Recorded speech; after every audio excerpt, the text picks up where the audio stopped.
이곳은 어느 건물에 좀 이상한 사람이 운영 중인 탐정사무소. 그곳의 사건에 도움을 받기 위해 온 경찰을 맞이하는 탐정의 조수들 중 한 명의 행동이 심상치가 않은데요. 아주 대놓고 경찰에게 저기를 드러내는 이 캐릭터가 바로 오늘의 주인공인 큐티클 탐정 이나바의 사사키 이후타입니다. 일단 경찰이 자기들이 힘들다고 탐정에게 찾아온 이유는 이나바가 과거엔 경찰 쪽에서 활약을 했던 시크릿 도베르만이었기 때문이고, 이후타는 그런 경찰이 자신이 좋아하는 이나바를 다시 경찰로 데려가고 싶어 한다 생각해 적대적인 모습을 보이는 거였습니다. 하지만 유타는 그냥 이렇게 평범한 조수들이 하는 차 내려오는 거나 하기 위해 이곳에 있는 것이 아니었는데요. 그것은 바로 특수한 기술을 사용하는 것으로 이나바의 시크릿 도베르만으로서의 기술들을 평소보다 각성시켜주는 역할을 맡고 있기도 하였습니다.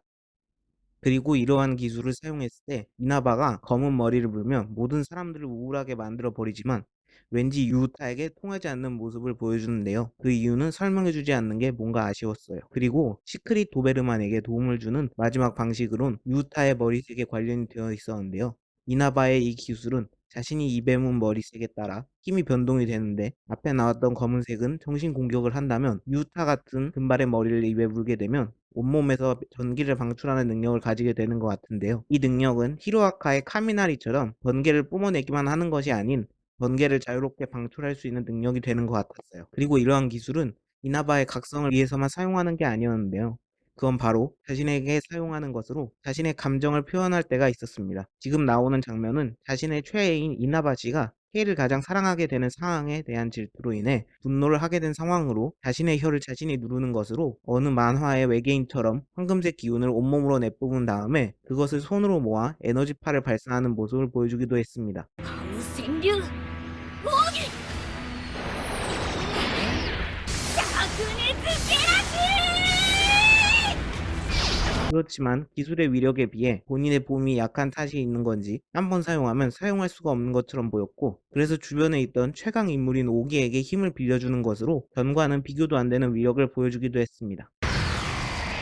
그리고 이런 능력은 상대에게 힘을 주는 것만이 아닌 빼앗는 것도 가능했는데요. 지금 이 장면에서 이나바가 동생을 되찾으면 자신을 떠날 거라 생각해 힘이 빠지는 혀를 누르는 것으로 쓰러뜨리는 모습에서 알 수가 있었습니다. 그런데 이런 유우타에겐 주변 사람들은 다 아는 비밀인 처음 보는 사람에겐 낯가림을 한다는 부분이 있었는데요. 그래서 탐정사무소에 처음 보는 형사가 찾아왔을 때에는 그렇게 싫어하는 오기인데도 익숙하기에 그의 등에 매달리는 걸 볼 수 있었습니다. 하지만 이런 유우타가 첫 만남임에도 불구하고 자연스럽게 다가간 캐릭터가 있었는데요. 그건 바로 이 작품의 적 캐릭터들 중 한 명인 노아였습니다. 노아는 첫 등장 때 자신의 과학기술로 오기를 물리치려는 장면으로 등장을 하게 되는데요. 그런 면에서 유우타와 의기투합을 하게 되었고, 그날 처음 만났음에도 거의 절친 같은 분위기를 자아내게 됩니다. 겉으로만 보면 둘 다 비주얼적으로 미소녀 같은 느낌을 자아내긴 하지만 대화를 자세히 들어보면 이 작품에서 들을 수 있는 가장 섬뜩한 대화가 아닐까 싶을 정도로 대단한 대화를 나누기도 합니다.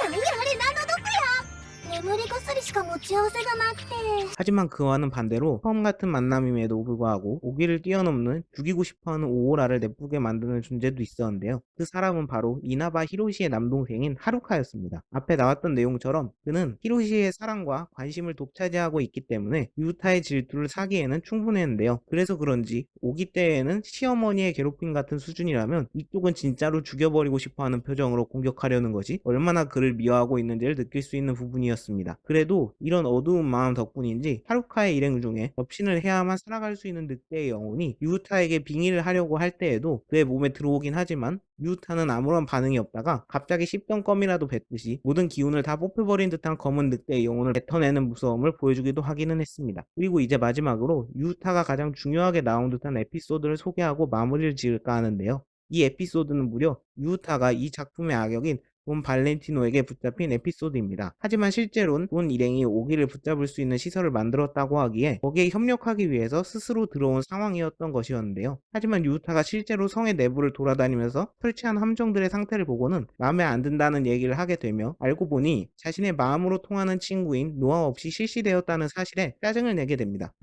やる気あんのこんなんじゃ致命傷与えられないよがっかり今すぐ頭脳労働者連れてこ 그렇게 결국 도는 노아를 데려오게 되었고 둘이서 의기투합하게 되어서 오기를 위한 덫을 새롭게 만들려고 하는데요. 하지만 너무 강력하게 만든 게 문제가 되었는지 덫을 다 만들고 나니까 안에 있는 인원들이 나오지를 못하는 불상사가 발생을 하게 되었고 유타를 구하러 온 팀원들이 안에 있는 하루카도 구하기 위해 둘로 나눠져서 성 안에 들어가게 됩니다. 하지만 기껏 만들어 놓은 거에 비해 탑을 거슬러 올라가는 오기에겐 함정들이 아무런 효과를 발휘하지 못했는데요. 그때 갑자기 떨어지는 황산에 오기가 당황하긴 하지만 알고 보니 자신 말고 동생을 구하러 간 것에 충격을 먹은 유타가 눈물 같은 황산을 오기에게 뿌려댄 것이었고 이것에 짜증이 난 오기가 들이닥치지만 그곳에 있는 건 유타만이 아닌 유전자 조합으로 인해 만들어진 드래곤 일명 돈레곤이 있었는데요. 이는 이미 유타의 손에 의해 길들여진 상태였고 유타의 명령에 의해 강력한 독가스를 뿜어 오기를 퇴치하려 하지만 좁은 공간에 의해 오히려 유타만 독에 당해 쓰러지게 됩니다. 설상가상으로 노아의 해독약도 도망치다 박살난 상황이었지만 오기의 기적적인 괴력으로 인해 다행히 눈을 뜨는데 성공을 하게 되었고 힘든 몸에도 불구하고 히로시를 평소보다 더욱 강하게 만들어 회복하는 것만이 아닌 성을 폭발시키는 것으로 탈출까지 완벽하게 성공을 해내게 됩니다. 그 뒤엔 오기에게 감사라도 표하는 줄을 알았겠지만 역시 죽이려는 모습을 보여주며 유타의 설명도 마무리 짓도록 하겠습니다.